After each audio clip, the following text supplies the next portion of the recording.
Assalamualaikum warahmatullahi wabarakatuh. Bismillahirrahmanirrahim. Sebelumnya saya akan memperkenalkan diri. Apabila terkenal, maka perkenalkan. Baik, nama saya Rina Maria Dewi, salah satu pengajar dari Universitas Jalan Raya. Pada saat ini, saya akan menyampaikan materi mengenai strategi pembelajaran dan motivasi belajar, yang mana hal ini sangat berpengaruh dalam capaian pembelajaran serta meningkatkan keefektifan dalam proses pembelajaran, sehingga akan tercapai sesuai dengan harapan bagi pendidik dan juga peserta. Semoga apa yang akan saya sampaikan bisa tersampaikan kepada Bapak dan Ibu serta para pendidik. Selamat mendengarkan. Yang pertama, saya akan membahas mengenai strategi pembelajaran. Secara umum, strategi adalah alat, rencana, atau metode yang digunakan untuk menyelesaikan suatu tugas. Dalam konteks pembelajaran, strategi berkaitan dengan pendekatan dalam penyelesaian materi pada lingkungan pembelajaran. Untuk itu, strategi harus disesuaikan dengan tujuan-tujuan pembelajaran yang telah ditentukan. Strategi pembelajaran adalah pendekatan menyeluruh pembelajaran dalam suatu sistem adalah yang berupa pedoman umum dan kerangka kegiatan untuk mencapai tujuan umum pembelajaran yang dijabarkan dalam pandangan falsafah atau teori belajar. Menurut Shell dan Ritschl, strategi pembelajaran adalah rincian dari seleksi pengurutan peristiwa dan kegiatan dalam pembelajaran yang terdiri dari metode-metode, teknik-teknik, maupun prosedur-prosedur yang memungkinkan peserta didik mencapai tujuan. Strategi pembelajaran juga merupakan seperangkat kegiatan yang dilakukan oleh pengajar untuk mencapai tujuan.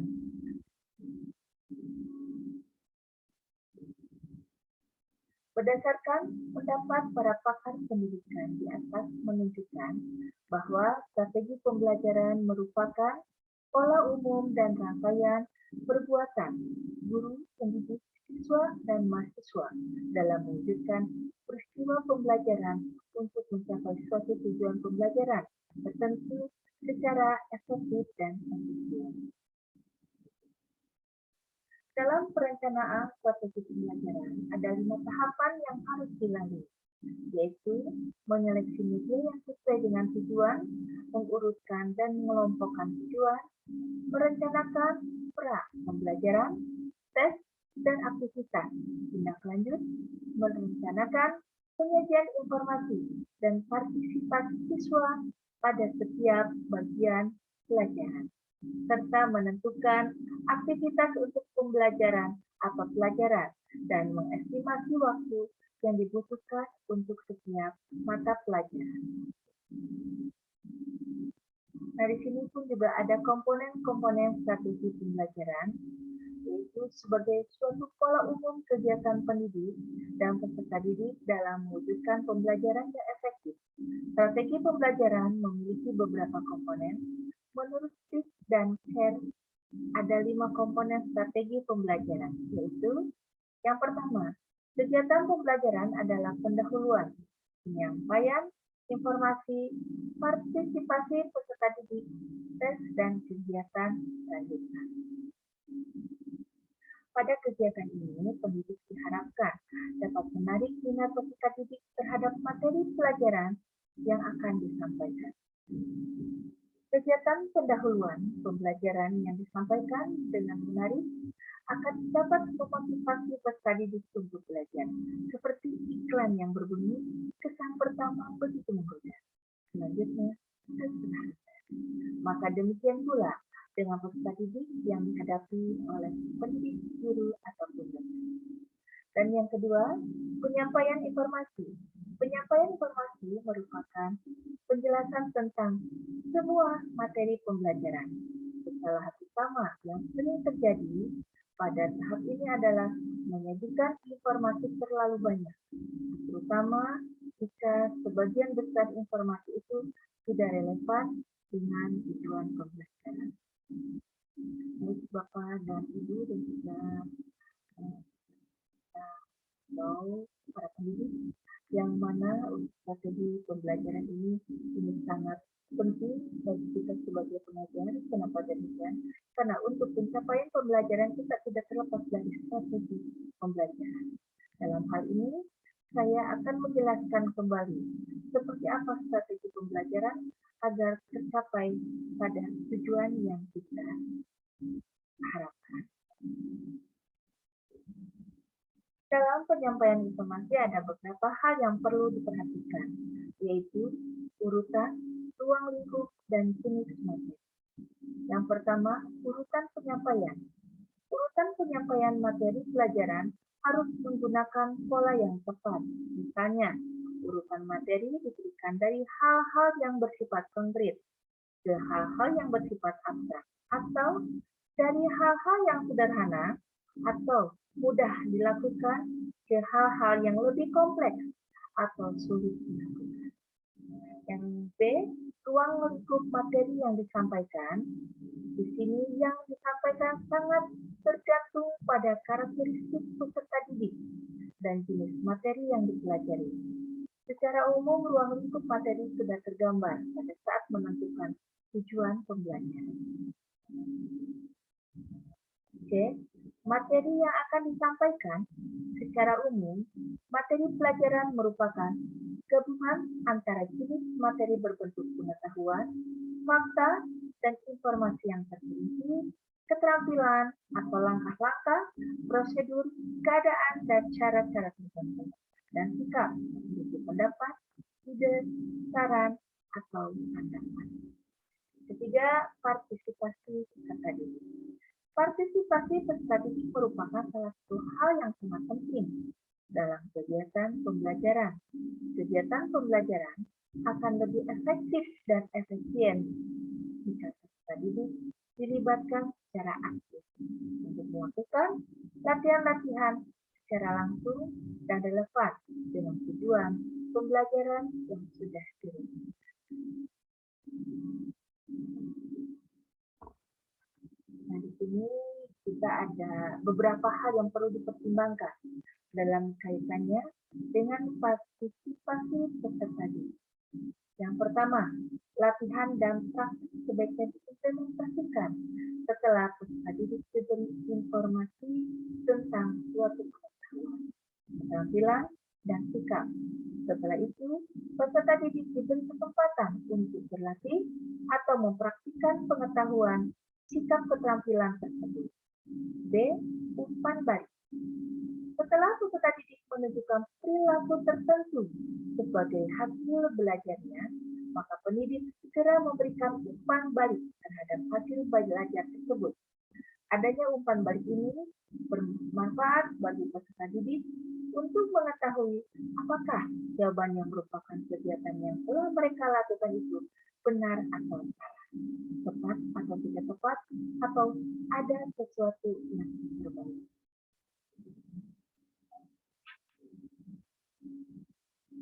Di sini pun juga ada bagian penilaian.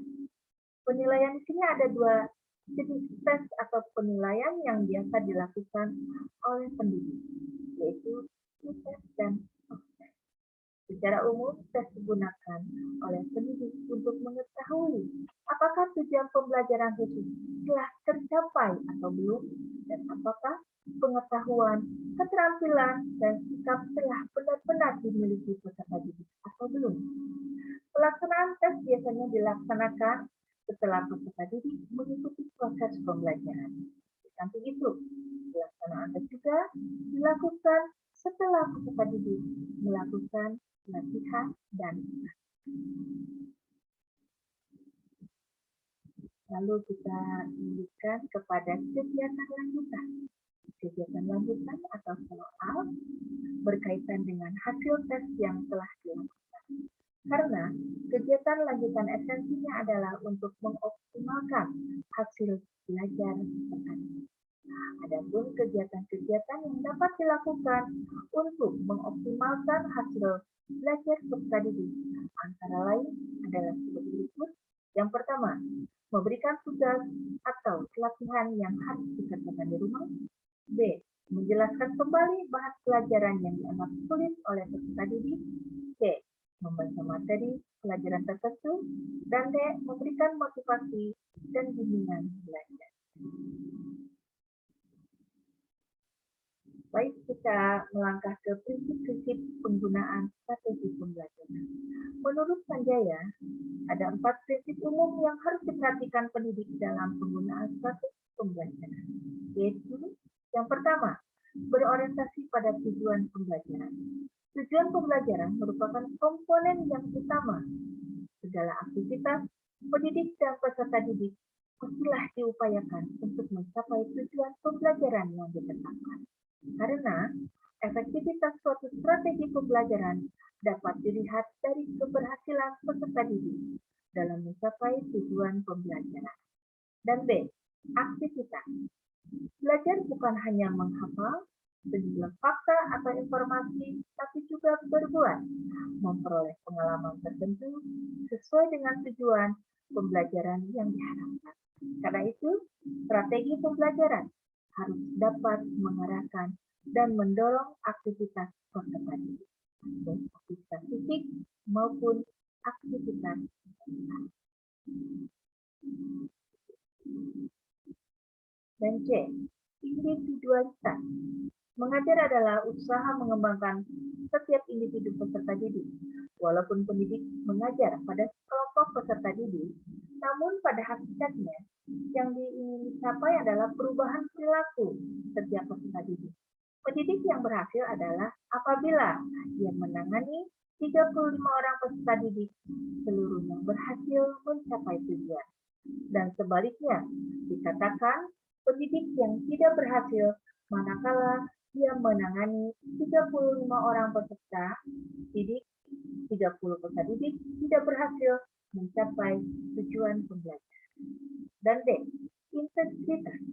Pembelajaran harus dipandang sebagai usaha mengembangkan seluruh potensi peserta didik. Dengan demikian, pembelajaran bukan hanya mengembangkan kemampuan kognitif saja, tetapi juga mengembangkan aspek afektif dan aspek psikomotor. Oleh karena itu, strategi pembelajaran harus dapat mengembangkan seluruh potensi peserta didik yang mencakup kognitif, afektif, dan psikomotorik secara otomatis. Keempat prinsip tersebut sejalan dengan peraturan pemerintah nomor 32 tahun 2013 yang menyatakan bahwa proses pembelajaran pada satuan pendidikan diselenggarakan secara interaktif, inspiratif, menyenangkan, menantang, memotivasi peserta didik untuk berpartisipasi aktif, serta memberikan ruang yang cukup bagi prakarsa, kreativitas, dan kemandirian sesuai dengan bakat, minat, dan perkembangan fisik serta psikologis peserta didik. Baik, kita sekarang menuju motivasi belajar. Kenapa saya membahas motivasi belajar? Karena dalam proses pembelajaran itu sudah pasti sangat berpengaruh adanya motivasi. Karena apabila dalam proses pembelajaran tidak terdapat motivasi, dan akhirnya pembelajaran tidak akan tersampaikan dengan sangat baik. Untuk itu, mari kita simak mengenai motivasi belajar. Motivasi dapat diartikan sebagai semua tingkah laku atau perbuatan yang mengarah pada pemuasan, pemenuhan kebutuhan tertentu. Menurut Terry, motivasi adalah keinginan individu yang mendorongnya untuk melakukan suatu kegiatan. Yang pertama, motivasi adalah proses aktualisasi sumber penggerak dan pendorong tingkah laku individu memenuhi kebutuhan untuk tujuan. Menurut Astori, pada intinya, motivasi dapat diartikan sebagai dorongan yang timbul pada diri seseorang secara disadari atau tidak disadari untuk melakukan suatu tindakan dengan tujuan tertentu. Kedua, usaha-usaha yang dapat menyiapkan seseorang atau kelompok orang tertentu tergerak melakukan sesuatu karena ingin mencapai tujuan tertentu. Oleh karena itu, motivasi dapat diartikan sebagai daya penggerak pada diri seseorang untuk melakukan aktivitas demi mencapai suatu tujuan.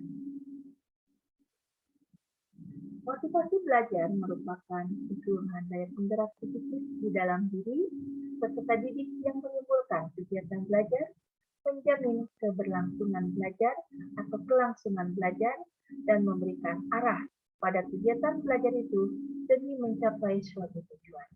Dan yang kelima, menurut pendapat Six dalam rohani, bahwa motivasi belajar adalah usaha yang disadari oleh pihak guru atau pendidik untuk menimbulkan keinginan pada diri peserta didik yang menunjang aktivitas ke arah tujuan belajar.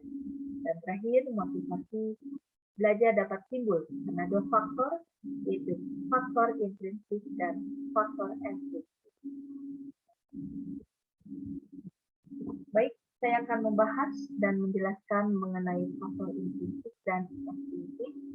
Nah, di sini ada faktor intrinsik dan faktor ekstrinsik. Faktor intrinsik adalah faktor yang berasal dalam diri manusia sendiri, dapat berupa sikap, kepribadian, pendidikan, pengalaman, cita-cita, dan perasaan. White dan Smith mengatakan ada dua variabel penting dalam motivasi intrinsik, yaitu persepsi terhadap kebulatan tekad atau ketetapan hati sendiri, dan persepsi terhadap kehebatan dan kemampuan sendiri. Dan yang kedua, faktor ekstrinsik adalah faktor yang berasal dari luar diri manusia. Pada motivasi ekstrinsik, siswa belajar bukan karena belajarnya menarik baginya, tapi karena mengharapkan sesuatu di balik belajar itu. Misalnya, nilai yang baik, hadiah, penghargaan, atau menghindari hukuman atau silaan. Epstein telah mengidentifikasi 6 dimensi keadaan kelas yang mempengaruhi motivasi belajar, yaitu rancangan tugas, pembagian kekuasaan, pengakuan terhadap siswa, susunan kelompok, latihan-latihan, dan alokasi waktu yang disingkat dengan text, story, recognition, working, dan time. Dalam kegiatan belajar mengajar, peranan motivasi sangat diperlukan. Motivasi belajar dapat mengembangkan aktivitas dan inisiatif, dapat mengarahkan dan memelihara ketekunan dalam melakukan kegiatan belajar. Sejalan dengan itu, Asosiasi berpendapat bahwa ada sejumlah indikator untuk mengetahui siswa yang memiliki motivasi dalam proses pembelajaran. Di antaranya adalah memiliki gairah yang tinggi, penuh semangat, memiliki rasa penasaran atau rasa ingin tahu yang tinggi, mampu jalan sendiri ketika turun, meminta siswa mengerjakan sesuatu, memiliki rasa percaya diri, memiliki daya konsentrasi yang lebih tinggi, kesulitan dianggap sebagai tantangan yang harus diatasi, memiliki kesabaran dan daya juang yang tinggi.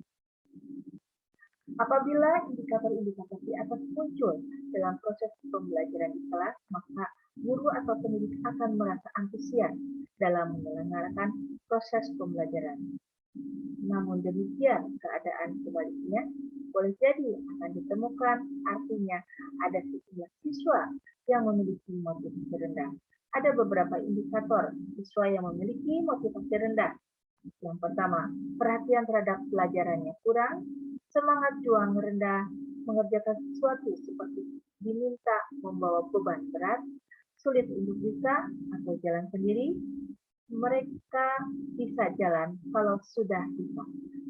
Daya konsentrasi kurang, secara fisik mereka dalam kelas, tapi pikirannya mungkin berada di luar kelas. Mereka cenderung menjadi pembuat gaduh, mudah berkeluh kesah, dan pesimis ketika menghadapi kesulitan. Ada beberapa cara untuk menumbuhkan motivasi belajar pada diri siswa mahasiswa, antara lain memberi angka, memberi hadiah, saingan atau kompetisi, ego development, memberi ulangan, mengetahui hasil, ujian, hukuman, hasrat untuk belajar. Minat, tujuan yang diakui.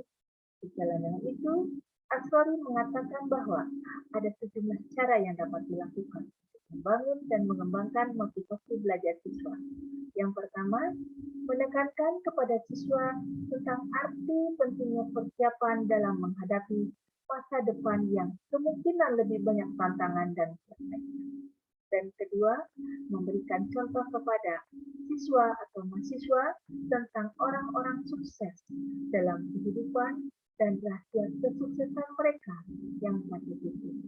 Ketiga, menunjukkan kepada siswa atau mahasiswa kegunaan materi pelajaran yang dipelajari dengan kehidupan nyata sehari-hari. Dan keempat, menekankan kepada siswa dan mahasiswa tentang arti pentingnya berpikir dan bekerja secara maksimal.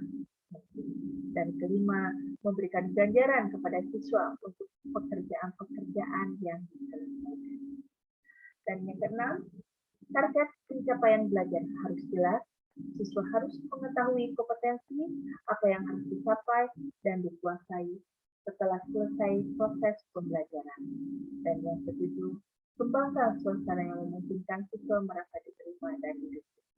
Dan yang kedelapan, usahakan merespon pertanyaan siswa secara positif dan segera memberikan pujian kepada siswa mampu mengajukan pertanyaan dengan baik. 9. Dalam memberikan tugas sebaiknya perlu dipecah ke dalam rangkaian tugas yang kecil sehingga siswa tidak akan merasa berat dalam mengerjakan. Hindarkan menciptakan kompetisi yang terlalu intens di antara siswa, dan pendidik juga harus menunjukkan kemampuan menguasai bahan yang diajarkan, antusiasme dan kemenarikan dalam. Kesimpulannya, strategi pembelajaran ini merupakan proses memilih dan menyusun kegiatan pembelajaran dalam suatu unit pembelajaran seperti uraian, sifat materi, ruang lingkup materi, metode, dan media yang paling sesuai dengan mencapai kompetensi pembelajaran. Pemilihan strategi pembelajaran yang tepat dapat memudahkan peserta didik dalam mencapai kompetensi atau tujuan pembelajaran. Motivasi adalah dorongan jiwa, penggerak hasrat untuk bertindak yang mengarahkan pada tercapainya suatu tujuan.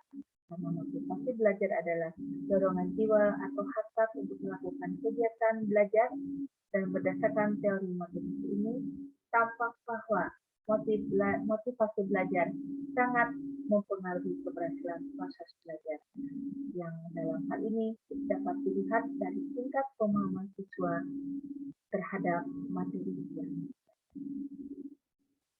mudah-mudahan dengan penyampaian materi mengenai strategi pembelajaran dan motivasi belajar ini menjadikan salah satu acuan kepada kita sebagai pendidik agar pada saat proses pembelajaran bisa tercapai pembelajaran dengan sangat baik dan bisa memotivasi para peserta didik atau para mahasiswa atau siswa agar lebih bersemangat dalam proses pembelajaran. Dan tak lupa, kita pun juga sebagai peserta didik memberikan strategi-strategi pembelajaran yang mana disesuaikan dengan kondisi situasi terhadap mahasiswa atau peserta didik. Oke, alhamdulillah materi sudah saya sampaikan. Semoga bermanfaat ilmunya sehingga kita semua diberikan kemudahan dalam proses pembelajaran dengan strategi pembelajaran dan motivasi belajar. Terima kasih atas perhatiannya. Wassalamualaikum warahmatullahi wabarakatuh.